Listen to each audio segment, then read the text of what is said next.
right, welcome back. I'm Jason Whitlock. Marcellus is off today. We're joined now by former Duke star Dahntay Jones and former UCLA star Matt Barnes. All right, let's talk some NCAA tournament where 2 seed Michigan State avoided the upset to number 15 seed Bradley yesterday. In the win, Coach Tom Izzo had to be restrained during a heated confrontation with freshman guard Aaron Henry after a furious Izzo ran up to Henry during a timeout. Then in the huddle, Izzo lunged at Henry and had to be held back, apparently over his lack of defense. After the game, Izzo was unapologetic, but explained the dispute. When you're a freshman now, at this time of year, you don't make mental mistakes on things that when we're telling a guy which way he goes or not running back, or, you know, there's some things Aaron didn't do a very good job of. And yet, you know what? Like happened, I did get after him, and he did respond, and he did make a couple big buckets, and he did make some big free throws. But that's not good enough. This is one and done time, you know? The my bads are out the window.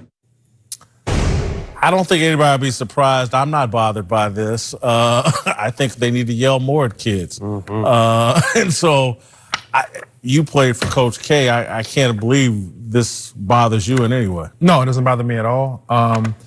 But it doesn't bother me now as the man. Obviously, when you're going through it, you don't understand it. Like, my mother probably doesn't like Coach K to this day, but really, because of the way, like, sometimes she didn't agree with the way he talked to me and yelled at me. But now, as a man, you sit back and you start understanding yourself more.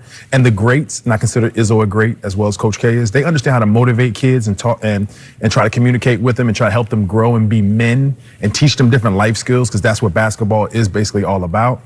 And he saw some things in me that I needed to change, and he needed to motivate me in a way that would help me be able to play at the next level. And I appreciate everything. I even appreciate him more now than I did then.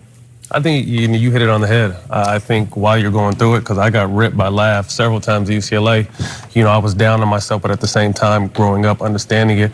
And I think you made a great point with, like, I think overall in life, not just sports, we need to be able to yell at kids and really get control back of them, because, you know, kids these days are off the chain. But in this situation, it's not like he gave up on them. You know what I mean? At this time, it's just like equivalent to playoff time in the NBA. Like, you can't have mental mistakes. Effort is something you can never lack. You know, that you can always control your effort. You can't control makes, you can't control a lot of things, but effort's something you can control. He got on him. You know, he didn't give up on him. He still played him. And then, you know, like Coach said, he made some good plays down the stretch. So I see nothing wrong with this at all. I think this is much to do with what I think might be interesting, though, both of you guys are parents now, and I think your kids are athletes. And then, Dahntay, you made the point about your mother, like, man, so just as parents, and again, your kids play basketball. You guys are basketball experts.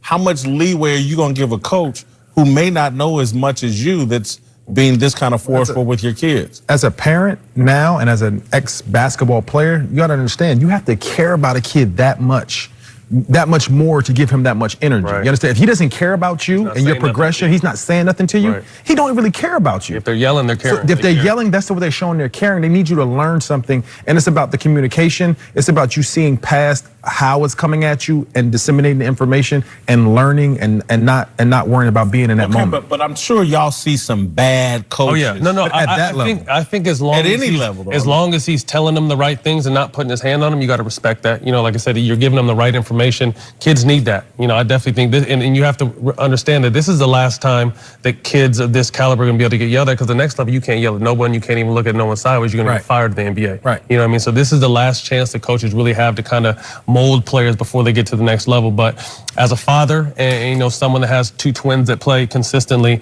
as long as the coach is you know, relaying a positive and you know, meaningful message and giving them the right information, I have no problem yelling at them. I heard you say, though, Matt, don't you coach your own kids? Yes. Is that because it's your passion, or is there a lack of trust, maybe? It's my passion, and you know, it's something I enjoy to do. I retired early just to be around my kids more and coach them more. So it's something that I really enjoy doing. But at the same time, I'm not a yelling coach. You know, I'm someone understanding that, you know, Magic Johnson said a long time ago, you can't talk to everybody the same as a leader. Absolutely. You know what I mean? So my kids are 10 years old. My team is 9 and 10. So I get down on one knee, I'll pull them to the side, because to keep it real, at that age, not too many people respond well to being yelled at in life in general. You know what I mean? So I'm just figuring, I was someone I didn't really care, but I saw some guys really go into a shell when they were yelled at. So, you know, when I coach my little kids, I get down on my knee, pull them to the side and try not to embarrass them and just try to correct the problem.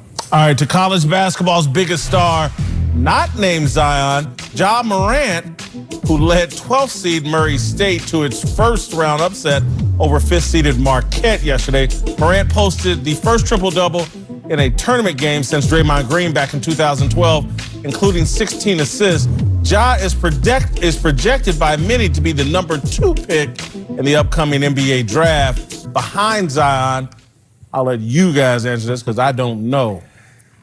Should Ja perhaps be the #1 pick just based on talent and what he would mean to the NBA in terms of play? I think any other year but this year, yes. You know, I think if there was no Zion in this draft and it was either him or what's the other boy from Duke, RJ Barrett, I can see some teams taking a chance because he is a point guard that, like his father said, does absolutely everything out there. He's a dog. He's got a Westbrook mentality. He's really exciting and fun to watch. You know, so I think if it wasn't a Zion year, I just read something on the way here that there's a Zion cam now. You know, I mean, if it wasn't the year of Zion, he could possibly go #1.